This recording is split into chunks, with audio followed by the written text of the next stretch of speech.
والصلاة والسلام على أشرف المرسلين وعلى آله وصحبه أجمعين. أما بعد، فقد قال الله تبارك وتعالى في القرآن الكريم: فأعوذ بالله من الشيطان الرجيم، بسم الله الرحمن الرحيم. ألا إن أولياء الله لا خوف عليهم ولا هم يحزنون الذين آمنوا وكانوا يتقون لهم البشرى في الحياة الدنيا والآخرة. صدق الله العظيم. وقال نبينا محمد رسول الله صلى الله عليه وسلم: من تواضع رفعه الله، من تكبر وضعه الله. صدق رسول الله صلى الله عليه وسلم. سبحانك لا علم لنا إلا ما علمتنا إنك أنت العليم الحكيم. رب اشرح لي صدري ويسر لي أمري واحلل عقدة من لساني يفقهوا قولي.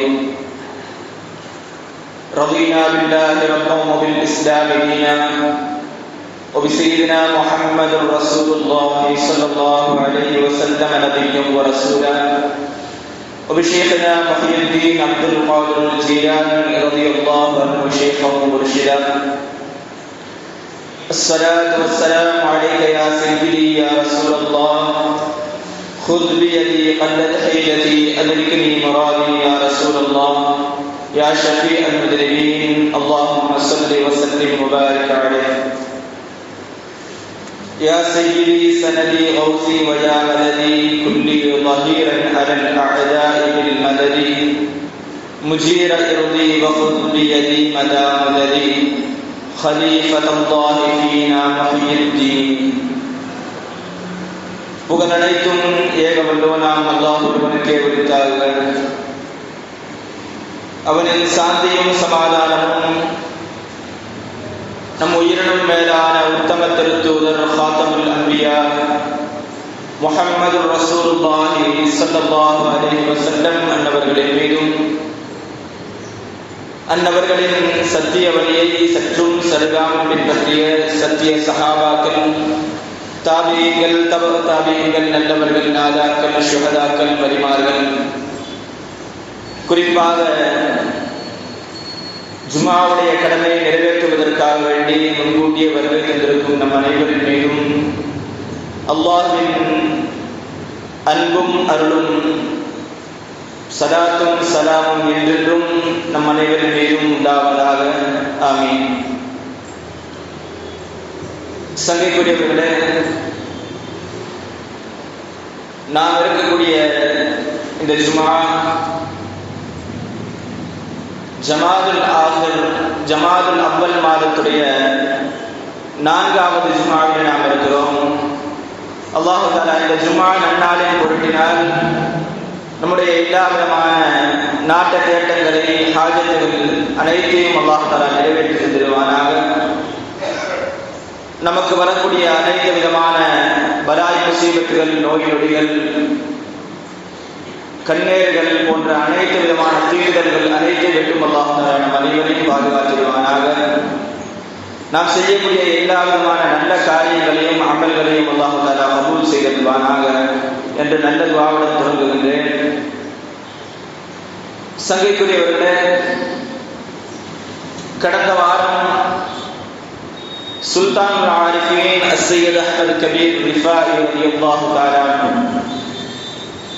அவர்களுடைய வாழ்க்கையில் இருந்த உன்னதமான குணங்கள் என்ன, அந்த குணங்கள் அவரிடத்தில் எப்படியெல்லாம் தன்னுடைய வாழ்க்கையில் பிரதிபலித்தது, அதை நாம் எந்த அளவுக்கு பின்பற்றி நடக்க வேண்டும் என்கிற விஷயங்களை நாம் பார்த்திருக்கோம். அப்படி பேசும் பொழுது ஒரு ஹதீஸை நாம் நினைவூட்டினோம். மன் தவாதஅ ரஃபஅஹு அல்லாஹ். யார் பணிந்து போகிறார்களோ, யார் அடக்கத்தோடு பணிவோடு நடந்து கொள்கிறார்களோ, தன்னை தானே தாழ்த்தி கொள்கிறார்கள். சமூகத்தில் இருக்கிற அந்தஸ்து வேறு. தன்னிடத்தில் தான் சிறியவன் என்கிற எண்ணத்தோடு யார் வாழ்கிறார்களோ ரஃபஅஹுல்லாஹ், அவர்களை அல்லாஹ் தஆலா உயர்த்துகிறார், இம்மையிலும் மறுமையிலும் அவர்களை உயர்த்துகிறார். இது கண்மணி ரசூலுல்லாஹி ஸல்லல்லாஹு அலைஹி வஸல்லம் அவர்கள் சொன்ன வார்த்தை. இந்த வார்த்தை 100க்கு 100 அஹ்மத் கபீர் ரிஃபாயி ரலியல்லாஹு தஆலாவுடைய வாழ்க்கையில் பிரதிபலித்தது. அவர்களுடைய பணிவை பற்றி, அவர்களுக்கு இருந்த நற்குணத்தை பற்றி நாம் பார்த்திருந்தோம். அதனால் அல்லாஹ் தஆலா அவர்களுக்கு என்ன அந்தஸ்தை கொடுத்தான், அவர்கள் எந்த அளவிற்கு மேன்மையை பெற்றார்கள், அவர்களின் மூலமாக அல்லாஹ் தஆலா எத்தனை எத்தனை கராமத்துகளை, அவர்களை சங்கை செய்யக்கூடிய விஷயங்களை இந்த உலகத்தில் நிகழ்த்தி காட்டினான் என்கிற விஷயத்தை நாம் பார்க்கிறோம். அதற்கு முன்னால் இவர்களை பற்றி தொடங்கும் பொழுது இவர்களுக்கு இந்த பணிவை பற்றி சொல்லாமல் எதையும் தொடங்க முடியாது. எந்த அளவிற்கு இவர்களிடத்தில் பணிவு இருந்தது. அந்த காலத்தில் அஹ்மத் கபீர் ரிஃபாயி ரலியல்லாஹு அவருடைய காலத்துக்கு பின்னால் ஒருவர் ஒரு விஷயத்தை பேசுவதற்கு பயந்து பம்மி ரொம்ப பொறுமையா ரொம்ப அடக்கத்தோட நடந்துக்கிட்டார் அப்படின்னு சொன்னா, அவரை பார்த்து அவங்க சொல்லக்கூடிய வார்த்தை, என்ன அஹ்மத் கபீர் ரிஃபாயி மாதிரி இருக்கிறீங்க, பணிவு யாரிடத்தில் வெளிப்பட்டாலும் அந்த இடத்தில் யாருக்கு தான் பெயர், அஹ்மத் கபீர் ரிஃபாயி ரலியல்லாஹு தான் பெயர். அந்த அளவுக்கு எல்லா விதமான பணிவுகளையும் அவருடைய வாழ்க்கையில் மேற்கொண்டிருந்தார். இதை அடுத்து சொல்லக்கூடிய விஷயம் அவர்களை தாழ்த்துவதற்கில்லை, அவர்கள் தன்னை எந்த அளவிற்கு தாழ்த்தி மதிப்பிட்டார்கள் என்பதற்கு ஒரு சின்ன ஒரு உதாரணம். அஹ்மத் கபீர் ரிஃபாயி ரலியல்லாஹு தஆலா அவர்கள் தன்னுடைய தியான அறையில் அவர்கள் இபாதத் செய்யக்கூடிய இடத்தில் இருக்கும் பொழுது ஒரு மனிதர் வந்து விருந்துக்காக அழைக்கிறார்.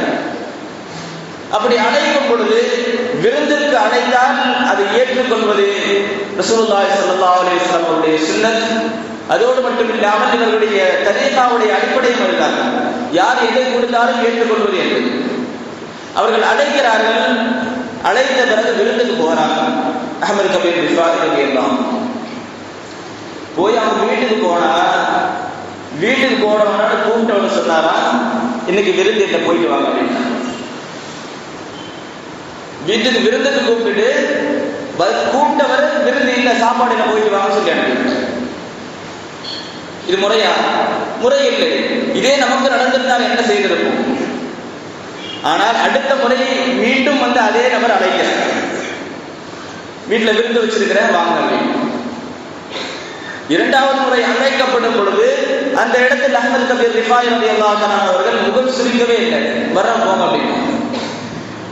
இரண்டாவது முறை வீட்டுக்கு போறாங்க.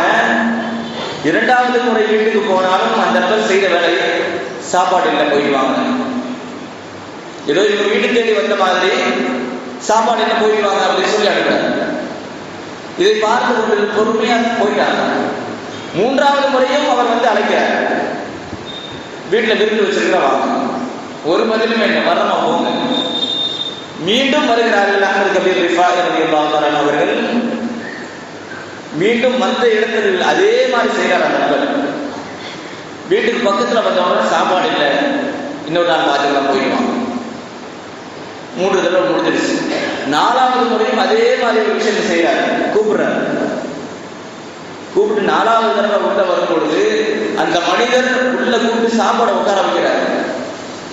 உட்கார வைக்கும் பொழுது அந்த நேரத்தில் சொன்னார் அந்த மனுஷர், இவ்வளவு பொறுமையான ஒரு ஆள், நான் செஞ்சது தப்பு, ஆனால் நான் எவ்வளவு தவறுகள் செய்தும் அதையெல்லாம் பொருட்படுத்தாமல் இவ்வளவு பணிவாக இவ்வளவு சகிப்புத்தன்மையோடு இருக்கிறீர்களே, எவ்வளவு அழைத்தாலும் சகிக்காமல் வருகிறீர்களே, இப்படி ஒரு மனிதரை, இப்படி ஒரு ஆளை நான் பார்த்ததில்லை அப்படின்னா.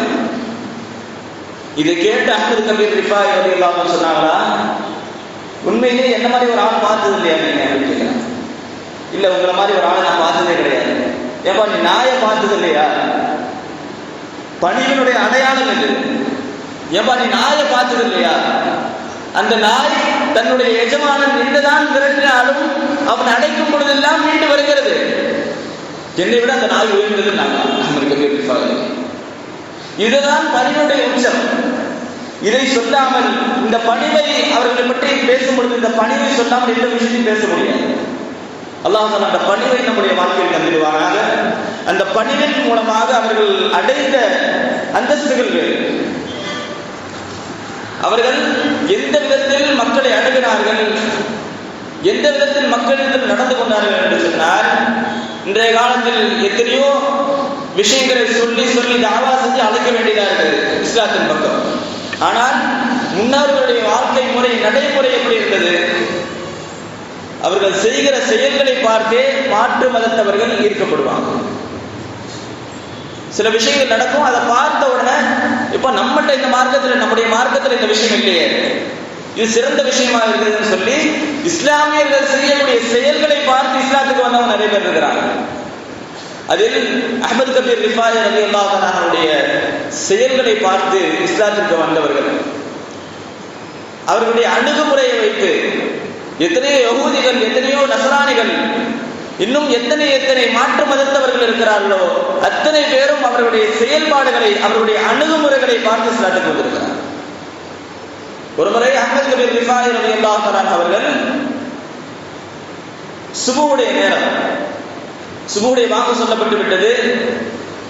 அவர்கள் பள்ளிக்கு புறப்பட்டு போறாங்க.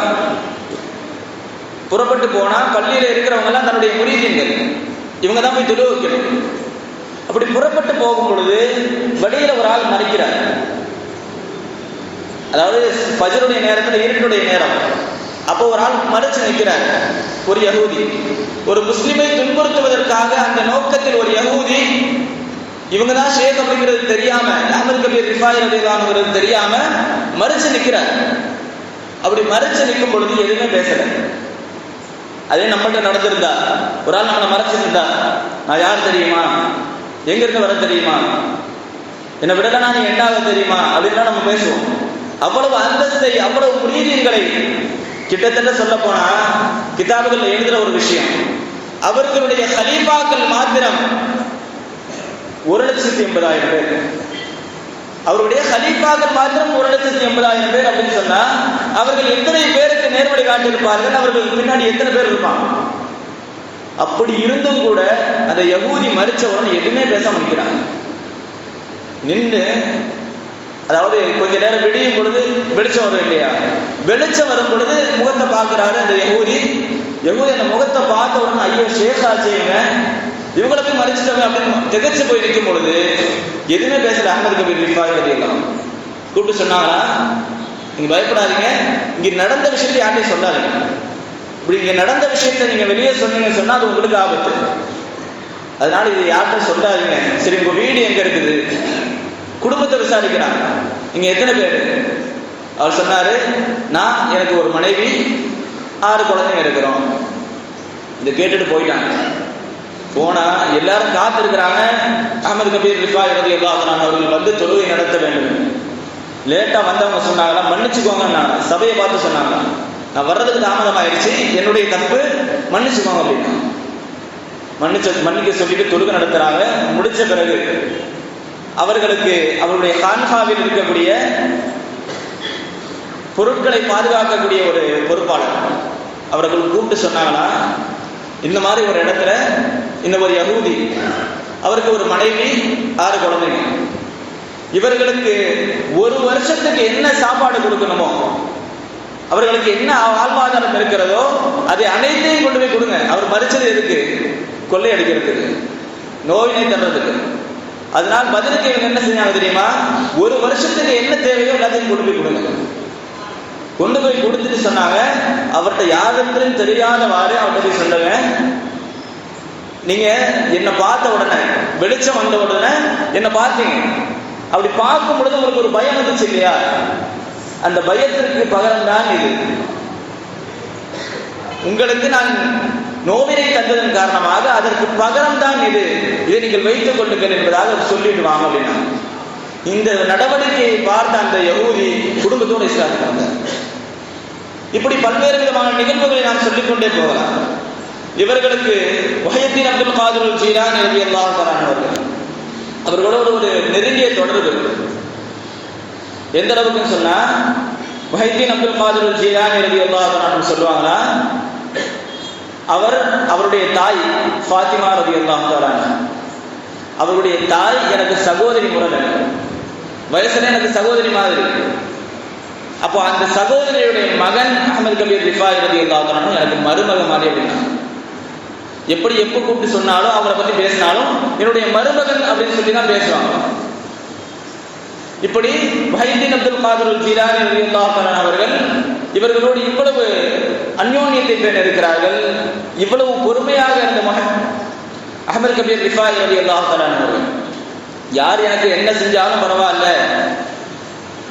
தனக்கு எவ்வளவுதான் நோவினை கொடுத்தாலும் எல்லாவற்றையும் சகித்துக் கொள்கிற தன்மையை படைத்த அஹ்மத் கபீர் ரிஃபாயி ரலியல்லாஹு அன்ஹு இவரிடத்துல ஒரு குணம் இருந்தது. என்னன்னு சொன்னா, வலிமார்களை, அந்தஸ்துல உயர்ந்தவர்களை யாராவது குறை சொன்னால் அவர்களுக்கு போவோம்.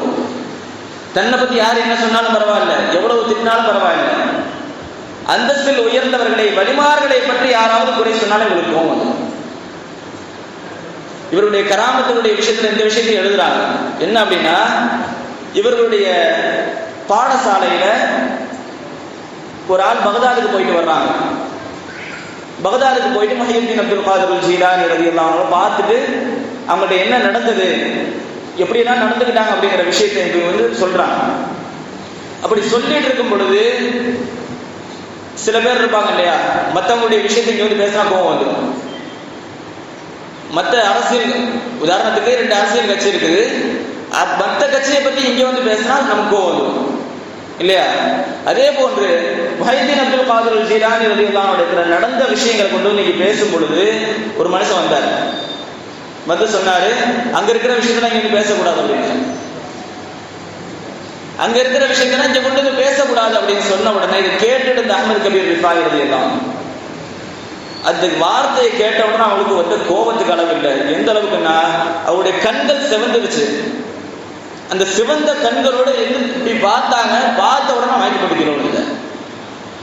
பார்த்த உடனே கீழே விழுந்தவர் தான் மௌத், அவ்வளவுதான். அல்லாஹ் தஆலா நல்லடியாருடைய பார்வைக்கு கொடுத்திருக்கிற பவர் இது. அஹ்மத் கபீர் ரிஃபாயி ரலியல்லாஹு அன்ஹு அவர்கள் அந்த பார்த்த பார்வையில் விழுந்தவர். கடைசியில் சொன்னாங்க, முஹைதீன் அப்துல் காதிர் ஜீலானி ரலியல்லாஹு அன்ஹு அவர்களுக்கு நிகர் இந்த உலகத்துல யாருமே கிடையாது. இந்த காலத்திலும் சரி, பின்னால் வரக்கூடிய காலத்திலும் சரி, முஹைதீன் அப்துல் காதிர் ஜீலானி ரலியல்லாஹு அன்ஹு அவர்களுக்கு நிகர் யாருமே கிடையாது. என்ன பதிக்கிறதா சொல்லி அவங்கள தப்பா பேச நினைச்சார். அதனால் அல்லாஹ் தஆலா கொடுத்த தண்டனை இது. இதை அதாவது இவரை நல்லடங்கு கூட செய்ய சொல்லல, இகழ்ச்சிக்கு போடுங்க அப்படின்ட்டாங்க. யார?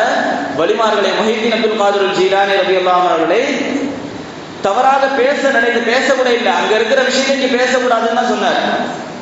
முஹைதீன் அப்துல் காதிர் ஜீலானி ரலியல்லாஹு அன்ஹுடைய விஷயத்தை பேசக்கூடாதுன்னு சொன்னார். அவருக்கு இந்த நிலைமை அப்படின்னு சொன்னா, இன்னும் சொல்ல போனா இன்னொரு விஷயம் எழுதுறாங்க.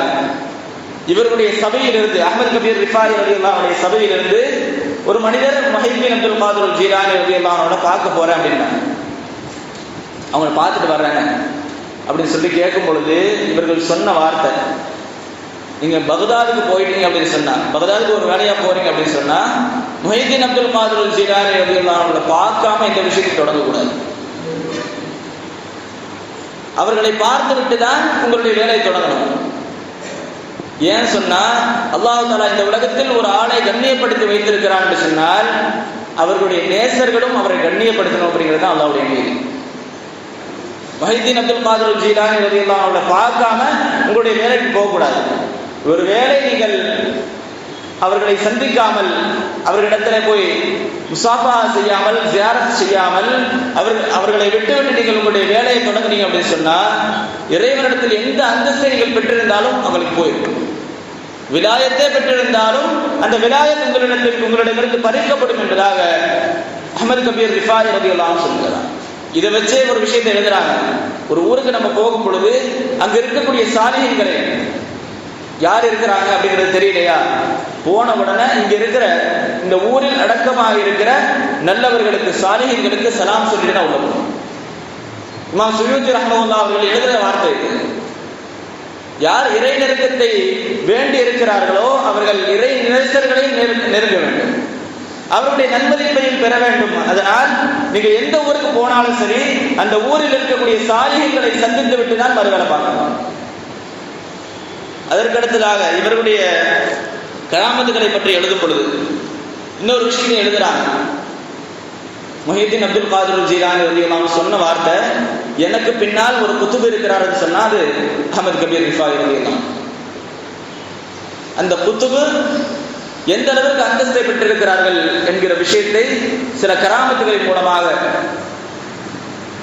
இன்னும் குறிப்பாக சொல்ல வேண்டும் என்றால் ஷாஃபி மذஹபுடைய ஒரு இமாம் இருக்கிறாங்க, இமாம் ராஃபி ரலியல்லாஹு அன்ஹு. அவர்களை பற்றி தாஜுத்தீன் சுபுக்கி ரஹ்மத்துல்லாஹ் போன்ற பெரும் பெரும் இமாம்கள் எல்லாம் சொல்லக்கூடிய வார்த்தை என்ன தெரியுமா? இவர்களுடைய கிதாபில் ஒரு வாசகம் இடம்பெற்று விட்டார். இவங்களுடைய கிதாபு, அதாவது இவங்க ஒரு விஷயத்தை எழுதிட்டாங்கன்னு சொன்னா அவங்க லேசில் ஒரு விஷயத்தை எழுத மாட்டாங்க. அதனுடைய உண்மைத்தன்மை என்ன, அதனுடைய ஆதாரபூர்வமான விஷயங்கள் என்ன என்பதை ஆராய்ந்து விட்டு தான் ஒரு விஷயத்தை எழுதுவார்கள். லேசில் ஒரு விஷயத்தை எழுதிட மாட்டாங்க. அப்படி இருக்கக்கூடிய இமாம் ராஃபி ரலியல்லாஹு அன்ஹு ஒரு விஷயத்தை பதிவு செய்கிறார்கள். கண்மணி ரசூலுல்லாஹி ஸல்லல்லாஹு அலைஹி வஸல்லம் அவர்களை இவர்கள் ஜியாரத் செய்யும் பொழுது, இவங்களை பேசுறாவே அஹ்மத் கபீர் ரிஃபாயி ரலியல்லாஹு அன்ஹு சொன்னாவே ரசூலுல்லாஹி ஸல்லல்லாஹு அலைஹி வஸல்லம் அவருடைய ஜியாரத் தான் நமக்கு ஞாபகம் வரும். பெரும்பாலான இமாம்கள் கிட்டத்தட்ட ஆதாரபூர்வமான நூல்கள் என்று சொல்லப்படக்கூடிய 15 நூல்களுக்கும் மேற்பட்ட 15க்கும் அதிகமான நூல்களில் பதிவு செய்யப்பட்டிருக்கிற விஷயம், அஹ்மத் கபீர் ரிஃபாயி ரலியல்லாஹு அன்ஹு அவர்கள் கண்மணி ரசூலுல்லாஹி ஸல்லல்லாஹு அலைஹி வஸல்லம் அவர்களை ஜியாரத் செய்ய செல்லும் பொழுது, ஹஜ்ஜுடைய பயணத்தை முடித்துவிட்டு ஹஜ்ஜுடைய கடமையை முடித்துவிட்டு ஜியாரத்திற்கு செல்லும் பொழுது அந்த இடத்தில் ரவுதாவிற்கு பக்கத்தில் ரசூலுல்லாஹி ஸல்லல்லாஹு அலைஹி வஸல்லம் அவர்களை பார்த்து சலாம் சொல்றாங்க. அந்த சபையில் அந்த இடத்துல கூடி இருந்தவங்க கிட்டத்தட்ட 90,000 பேர். 90,000 பேர் அந்த ஜியாரத்துல கலந்துருக்கிறாங்க. அந்த இடத்தில் அஹ்மத் கபீர் ரிஃபாயி ரலியல்லாஹு அன்ஹு அவர்கள் அஸ்ஸலாத்து வஸ்ஸலாமு அலைக யா ஜத்தி, என்னுடைய பாட்டனாரே உங்களுக்கு சலாம் உண்டாகட்டும், உங்களுக்கு சலாம் அப்படின்னு சொல்றாங்க. சலாம சொல்லும் பொழுது பதில் வந்தது எல்லாரும் கேட்கிறாங்க. உள்ள இருந்து பதில் வந்ததை எல்லாரும் கேட்கிறாங்க. வ அலைக ஸலாம் யா வலதி, என்னுடைய மகனே, என்னுடைய பேரனே, உங்களுக்கும் சலாம் உண்டாகும். பதில் மட்டும் வரல, அந்த இடத்தில் ஒரு வைத்து ஒரு கவிதையை படிக்கிறாங்க. அஹ்மத் கபீர் ரிஃபாயி ரலியல்லாஹு அன்ஹு, ஃபீ ஹாலத்தில் புஅதி ரூஹி குன்து உர்சிலுஹா, தூரமாக இருக்கக்கூடிய நேரத்தில், மதீனாவில் நான் இல்லை, நான் இருந்தது உம்மு ஹபீலா என்று சொல்லக்கூடிய பகதாதுக்கு பக்கத்தில் இருக்கிற ஊர், அங்கிருந்து நான் சலாம் சொல்லிக் கொண்டிருந்தேன். ஃபீ ஹாலத்தில் புஅதி ரூஹி குன்து உர்சிலுஹா, யா ரசூலல்லாஹ், நான் தூரமாக இருக்கும் பொழுது ஒவ்வொரு நாளும் உங்களுக்கு சலாம் சொல்லி என்னுடைய ரூஹை அனுப்பி கொண்டிருந்தேன். في حالة البعد روحي كنت أرسلها تقبل الأرض عني وهي نائبة, அந்த ரூஹ், என்னுடைய ஆத்மா உங்களுடைய ரவுதாவை முத்தி கொண்டிருந்தது. ஹாதி தௌலத்துல் அஷ்பாஹ், இது ரூஹுகள் எல்லாம் கடந்து போய் உடலும் உடலும் சங்கமிக்கிற நேரம். நான் உடலோடு உங்களை சந்திக்க வந்திருக்கிறேன், ஜியாரத் செய்ய வந்திருக்கிறேன். உங்களுடைய திருக்கரத்தை, உங்களுடைய வலக்கரத்தை எனக்கு நீட்டுங்கள், நான் அதை முத்த வேண்டும் என்பதாக அஹ்மத் கபீர் ரிஃபாயி ரலியல்லாஹு அன்ஹு அவர்கள் சொல்லும் பொழுது, அந்த இடத்திலிருந்து ரவுதாவிலிருந்து ரசூலுல்லாஹி ஸல்லல்லாஹு அலைஹி வஸல்லம் அவருடைய கை வெளியே வந்தது. அதை பார்த்தவர்கள், சுற்றி இருக்கிறவங்க எல்லாம் பார்த்துட்டு இருக்கிறாங்க. அப்படி பார்த்து கொண்டிருக்கும் பொழுது அஹ்மத் கபீர் ரிஃபாயி ரலியல்லாஹு அன்ஹு அவர்கள் அந்த கையை முத்துறாங்க. இது பல கிதாபுகள் நம்ம சொன்னோம், இருந்தாலும் பெரும்பாலானவர்கள் பயன்படுத்தக்கூடிய ஒரு கிதாபு ஹஜ்ஜுடைய சிறப்பு இருக்கு இல்லையா, அந்த ஹஜ்ஜுடைய சிறப்பு அப்படிங்கிற கிதாபிலே எழுதியிருக்கிறாங்க. தமிழ்ல மொழியாக்கம் செய்யப்பட்டது. அந்த கிதாபிலும் பதிவு செய்யப்பட்டிருக்கிற ஒரு செய்தி, அவர்கள் ரசூலுல்லாஹி ஸல்லல்லாஹு அலைஹி வஸல்லம் கரத்தை முத்துவதை கொண்டே நாம் புரிந்து கொள்ள வேண்டும். ரசூலுல்லாஹி ஸல்லல்லாஹு அலைஹி வஸல்லம் திருப்தி அவர்களுக்கு கிடைத்துவிட்டது, அவருடைய மஹப்பத் அவர்களுக்கு கிடைத்து விட்டது. யாருக்கு ரசூலுல்லாஹி ஸல்லல்லாஹு அலைஹி வஸல்லம் முஹப்பத் கிடைத்து விட்டதோ அவர்களுக்கு அல்லாஹ்வுடைய முஹப்பத்தும் கிடைக்கும். அல்லாஹ் தஆலா அந்த நசீபை நம் அனைவருக்கும் தருவானாக. கண்மணி ரசூலுல்லாஹி ஸல்லல்லாஹு அலைஹி வஸல்லம் அவர்களை கனவிலும் நனவிலும் காணக்கூடிய தௌஃபீக்கை தருவானாக. நம்முடைய வாழ்நாளில் பலமுறை ஹஜ்ஜும் உம்ராவும் அதே போன்று ரசூலுல்லாஹி ஸல்லல்லாஹு அலைஹி வஸல்லம் அவருடைய புனித ரவுதாவை ஜியாரத் செய்யக்கூடிய நசீபை அல்லாஹ் தஆலா நம்முடைய வாழ்க்கையில் நிரப்பமாக தந்திடுவானாக. நம்முடைய இறுதி மூச்சு மதீனா முனவ்வராவில் பிரியக்கூடிய ஒரு நசீபையும் அல்லாஹ் தஆலா நம் அனைவருக்கும் தந்திடுவானாக. சங்கைக்குரியவர்களே, இப்படிப்பட்ட ஒரு அந்தஸ்தை அடைந்த ஒரு மனிதர், இவர்களை பற்றி பேசும் பொழுது நம்ம ஆரம்பத்திலிருந்து ஒவ்வொரு விஷயத்தையும் எடுத்து பார்க்கும் பொழுது ஒரு படிப்பினை இருக்கும். இதில் இவர்களுக்கு இருந்த சொத்து மதிப்பு என்ன தெரியுமா? இவர்களுக்கு இருந்த சொத்து மதிப்பு அந்த நாட்டில் இருக்கக்கூடிய அரசு கஜானா இருக்கு இல்லையா, அதுல 4 ஒரு பகுதி இவருக்கு சொந்தம்.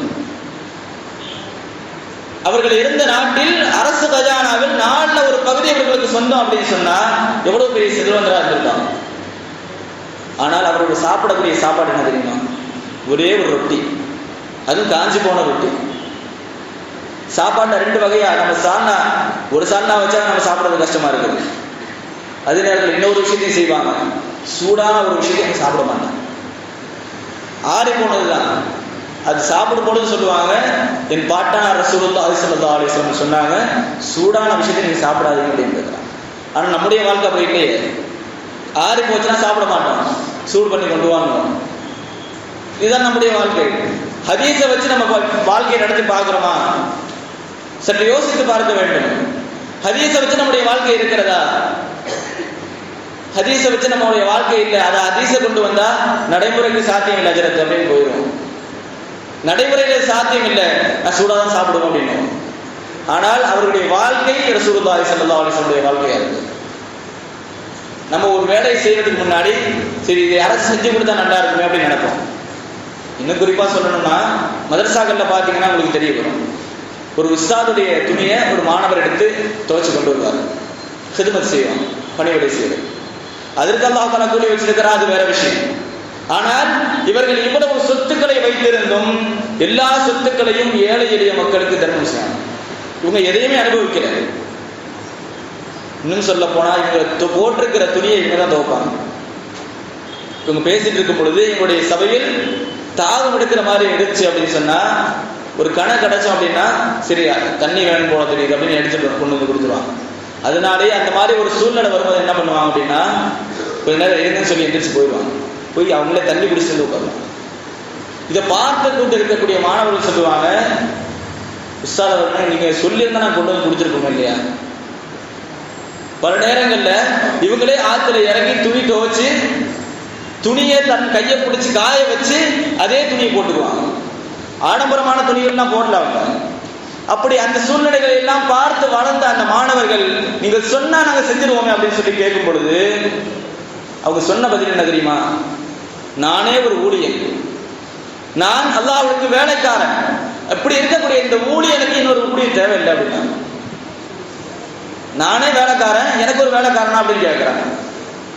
இன்னும் சொல்ல போனா இன்னொரு விஷயத்தையும் பதிவு செய்யறாங்க. என்னுடைய பாட்டனார் ரசூலுல்லாஹி ஸல்லல்லாஹு அலைஹி வஸல்லம் அவர்கள் என்னுடைய தாயார் அன்னை ஃபாத்திமா ரலியல்லாஹு தஆலா அவர்கள் கஷ்டப்படும் பொழுது என்ன துவா சொல்லி கொடுத்தாங்க, என்ன விஷயத்தை சொல்லி கொடுத்தாங்கன்னு எனக்கு தெரியும். ஒரு வேலையை தன்னை தானே செய்வதற்கு என்ன வழி என்பது எனக்கு தெரியும். என் வேலையை எனக்கு செய்ய தெரியும், அதுக்கு என்ன வழிங்கிறதும் எனக்கு தெரியும். ஒரு முறை ஃபாத்திமா ரலியல்லாஹு தஆலா அவர்கள் மாவை திரித்து திரித்து கைகள் எல்லாம் காத்து போன அந்த நேரத்தில் கண்மணி ரசூலுல்லாஹி ஸல்லல்லாஹு அலைஹி வஸல்லம் அவர்களிடத்துல வந்து, யா ரசூலல்லாஹ், நான் மாவை திரிக்கிறது ரொம்ப கஷ்டப்படுறேன். போர்ல இருந்து கனிமத்தா சில அடிமை பெண்கள் வந்திருக்கிறாங்கன்னு தெரியுது. அந்த அடிமை பெண்கள்ல யாராச்சும் எனக்கு அனுப்பி கொடுத்தீங்கன்னா, எனக்கு அந்த அடிமையை கொடுத்தீங்கன்னு சொன்னா எனக்கு வசதியா இருக்குமே அப்படின்னு கேட்கும் பொழுது ரசூலுல்லாஹி ஸல்லல்லாஹு அலைஹி வஸல்லம் செய்த வேலை, ஃபாத்திமா வேணாம், நான் உனக்கு ஒரு விஷயத்தை சொல்லித்தரேன், ஒரு திக்ரை சொல்லித்தரேன் உங்களுக்கு. அந்த திக்ரை நீங்கள் சொன்னால் உங்களுடைய வாழ்நாள் முழுவதும் ஆரோக்கியமா இருப்பீங்க. உங்களுடைய வேலையை நீங்களே செய்து கொள்வதற்கு என்ன தேவையோ அந்த தேவையை, அந்த திடகாத்திரத்தை, ஆற்றலை அந்த திக்ர் உங்களுக்கு சொல்லித் தரும், அது திக்ர் பெற்று தரும் என்பதாக சொல்லி ரசூலுல்லாஹி ஸல்லல்லாஹு அலைஹி வஸல்லம் சொன்னாங்க, நீங்க தூங்க போறதுக்கு முன்னாடி 33 முறை சுப்ஹானல்லாஹ், 33 முறை அல்ஹம்துலில்லாஹ், 34 முறை அல்லாஹு அக்பர். இந்த திக்ரை நீங்கள் ஓதினால் உங்களுடைய எல்லா விதமான ஆஃபியத்திற்கும் இது பொறுப்பு. இப்படி தன்னுடைய மகளிடத்திலேயே என்னுடைய பாட்டனார் ரசூலுல்லாஹி ஸல்லல்லாஹு அலைஹி வஸல்லம் அவர்களுக்கே வேலையாள் கொடுக்காத பொழுது அவருடைய பேரன் எனக்கு ஏன் வேலையாள், எனக்கு எதுக்கு அப்படின்னு சொல்லி அந்த ஹதீஸை நம்ம இந்த காலத்துல இந்த ஹதீஸை எடுத்து பேசணும் அப்படின்னு சொன்னா அது வேலையாள் இல்லாம வேலை நடக்காது. அதுதான் நம்ம இடத்துல நம்முடைய வேலையை வேற யாரும் செஞ்சு கொடுத்தா நல்லா இருக்குமே நினைக்கிறோம். ஆனால் அவர்களுடைய வாழ்க்கை முழுக்க முழுக்க ஹதீஸில் ஒரு விஷயம் வந்துருச்சா முழுக்க முழுக்க ஈமான். ரசூலுல்லாஹ் ஒரு விஷயத்தை சொல்லிட்டாங்களா அது முழுக்க முழுக்க தன்னுடைய வாழ்க்கையில எடுத்ததா. இதுதான் சாலிஹீன்களுடைய வாழ்க்கை. இந்த வாழ்க்கை இருந்ததினால்தான் இன்றளவிலும் அவர்களை பற்றி பேசிக் கொண்டிருக்கிறோம். அல்லாஹ் தஆலா அவர்களுக்கு எந்த உயர்வை கொடுத்தானோ அதில் அணுவாவது அல்லாஹ் தஆலா நம் அனைவருக்கும் தந்திருவானாக. அவருடைய உயர்வை அல்லாஹ் தஆலா அவர்களுக்கு கொடுத்திருக்கிற அந்தஸ்தை விளங்கி நடக்கக்கூடிய, அவர்களை பேணக்கூடிய, அவர்களை மதிக்கக்கூடிய, கண்ணியப்படுத்தக்கூடிய தௌஃபீக்கை அல்லாஹ் தஆலா நம் அனைவருக்கும் தந்திருவானாக. அவர்களிடத்தில் என்ன வாழ்க்கை இருந்ததோ அதே வாழ்க்கை நம்மிடத்திலும் வருவதற்கு அல்லாஹ் தஆலா தௌஃபீக் செய்வானாக. குர்ஆன் ஹதீஸின்படி நடக்கக்கூடிய, இன்னும் அவர்கள் எந்த தரீகாவை, எந்த ஆன்மீக பாதையை காட்டி தந்தார்களோ அந்த பாதையில் பயணிப்பதற்கு அல்லாஹ் தஆலா நம் அனைவருக்கும் நசீபாக்கி தந்திருவானாக. இறை இல்லமாம் கஅபா ஷரீஃபையும் இறை தூதரின் பூங்காவனமான ரௌதா ஷரீஃபையும் வாழ்விலே பல முறை கண்டு தரிசிக்கக்கூடிய பேரின்ப பாக்கியத்தை அல்லாஹ் தஆலா உங்களுக்கும் நமக்கும் நம்முடைய சந்ததிகள் நம்முடைய சமுதாய மக்கள் அனைவருக்கும் தந்திருவானாக. நாம் எப்படி ஒன்று கொண்டிருக்கிறோமோ அதே போன்ற நாளை மறுமையில் சொர்க்கத்தில் உயர்ந்த சொர்க்கமாம் ஜன்னத்துல் ஃபிர்தௌஸிலே கண்மணி ரசூலுல்லாஹி ஸல்லல்லாஹு அலைஹி வஸல்லம் அவர்களோடு ஒன்று கூடி அவர்களுக்கு ஹித்மத் செய்யக்கூடிய நல்ல நசீபை அல்லாஹ் தஆலா நம் அனைவருக்கும் தந்திருவானாக என்ற நல்ல துஆவை நிறைவு செய்கிறேன். வாஹிர் தஅவானா அல்ஹம்துலில்லாஹி ரப்பில் ஆலமீன்.